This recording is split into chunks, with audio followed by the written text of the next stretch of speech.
एक कहावत भी है कि लाखों घर बर्बाद हुआ इस दहेज की बोली में, अर्थी चढ़ गई हजारों कन्या बैठ न पाई डोली में। महाराष्ट्र में देखते हैं हम लोग, एक प्रचार लिखा रहता है रिक्शा के ऊपर कि मुलगी सीकली प्रगति झाली, मतलब लड़की पढ़ी लिखी हो गई तो विकास हो गया। जय हिंद। दोस्तों, मैं पंकज स्टडी सेंटर पर एक दहेज के ऊपर कुछ बोलना चाह रहा हूँ। आप लोगों के मैट्रिक एग्ज़ाम में दहेज पर हो सकता है तो लेख लिखने को कहा जाता है, तो आप थोड़ा इससे इम्प्रेसित हो सकते हैं। दहेज भारतीय समाज में एक ऐसी कुप्रथा है जिस कुप्रथा के कारण हमारे समाज में लड़कियों की दशा बहुत खराब हो चुकी है।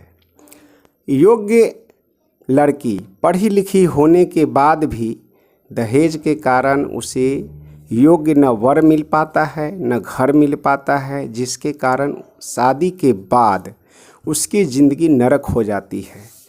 पैसे के अभाव में लड़की के माता पिता जो है किसी ऐसे घर में शादी करते हैं जिस घर में उसे जीने की सही ढंग से व्यवस्था नहीं हो पाता है।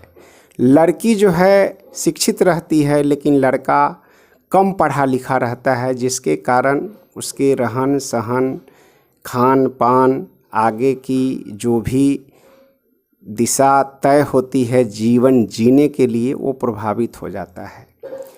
ये दहेज अपने समाज में तभी खत्म हो सकता है जब युवा पीढ़ी, जो नवयुवक शादी के लायक हो गए हैं और जो शादी करना चाहते हैं, उनको प्रण लेना होगा कि हम दहेज नहीं लेंगे।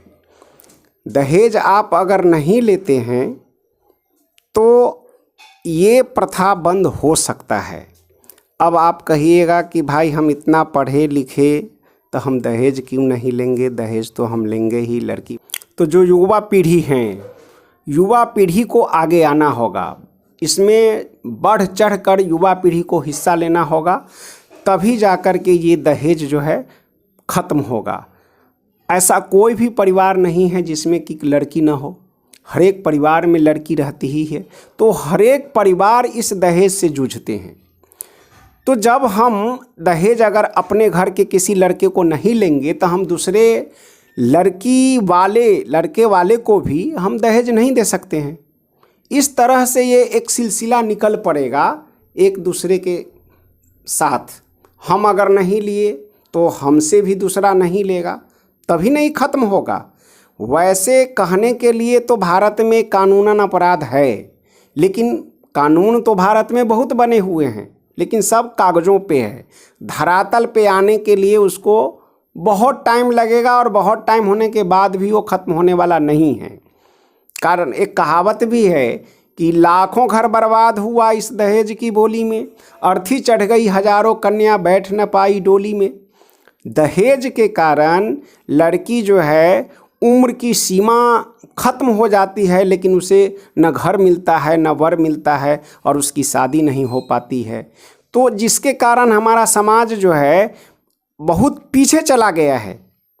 लड़कियों की हत्या अगर हो रही है तो आज की स्थिति में, आज की परिस्थिति में अपने देश में लड़कियों की संख्या वैसे ही कम है। जहाँ पर 800, 900, 800 के आसपास लड़के हैं, लड़कियां हैं तो 1000 लड़के हैं। तो ये जो डिफरेंस है, उसके बावजूद भी लड़कियों के साथ जो है भेदभाव किया जाता है, जिसके कारण यहाँ अपने समाज में लड़की की दुर्दशा हो जाती है। परिवार, देखो कहावत है कि जब लड़कियाँ अगर शिक्षित होती है तो 2 परिवार का कल्याण होता है। एक जहाँ वो पढ़ लिख रही है वहाँ, और जब उसकी शादी हो जाती है वहाँ उस परिवार का भी कल्याण होता है। कारण एक महाराष्ट्र में देखते हैं हम लोग, एक प्रचार लिखा रहता है रिक्शा के ऊपर कि मुलगी सीकली प्रगति झाली, मतलब लड़की पढ़ी लिखी हो गई तो विकास हो गया। तो इस तरह से समाज में ये जो दहेज है, यह एक बहुत बड़ी कुप्रथा है। इस कुप्रथा को ख़त्म करने से ही हम सामाजिक रूप से आगे आ सकते हैं और समाज का विकास हो सकता है। आज नारी सशक्तिकरण के तरफ भारत सरकार के द्वारा बहुत सारा कार्यक्रम चलता है। आज हमारे यहाँ देखते हो पंचायत में 50% आरक्षण महिलाओं को दिया गया है, लेकिन इसमें भी हम देखते हैं कि कोई मुखिया पति है तो कोई पंच पति है। ऐसा देख रहे हो कि नहीं? तुम भी देखते हो, महिला घर में रहती है और उसके पति आते हैं बाहर। तो मेरा कहना है कि जितना लड़कियां पढ़ी लिखी हैं, पढ़ी लिखी लड़की समाज में अपना योगदान देगी तभी जब दहेज खत्म हो जाएगा और उसे योग्य वर और योग्य लड़का मिलेगा। उसका जो है जहाँ वो जाती है, जहाँ जिस घर में जाती है उस घर में उसका, तो जहाँ उसकी शादी हो जाती है, जिस घर में वो जाती है, तो वहाँ पढ़ी लिखी लड़कियों को पढ़े लिखे जैसा व्यवहार सामने से भी होना चाहिए। होता क्या है, लड़की पढ़ी लिखी रहती है, परिवार मूर्ख रहता है। लड़की अगर अपने ढंग से जीना चाहती है तो परिवार उसको नहीं बर्दाश्त करती है। वो परिवार जो है उसे कहती है कि ये पढ़ लिख ली थोड़ा, तो है इस तरह की बात कर रही है, ये व्यवहारिक नहीं है। उल्टे दोषारोपण लड़कियों के ऊपर किया जाता है और फिर उसे जो है ताना, मानसिक दशा, मानसिक रूप से परेशान किया जाता है और लड़की जो है उसकी जीवन इस तरह नरक हो जाता है। तो दोस्तों, जब तक युवा पीढ़ी आप लोग इस कुप्रथा के खिलाफ आवाज़ न उठाएंगे, आगे न आएंगे, तब तक ये दहेज खत्म होने वाला नहीं है। ये हमेशा बढ़ता ही चला जाएगा और इसके कारण समाज में लड़कियों की जो दशा है वो खराब होती ही जाएगी।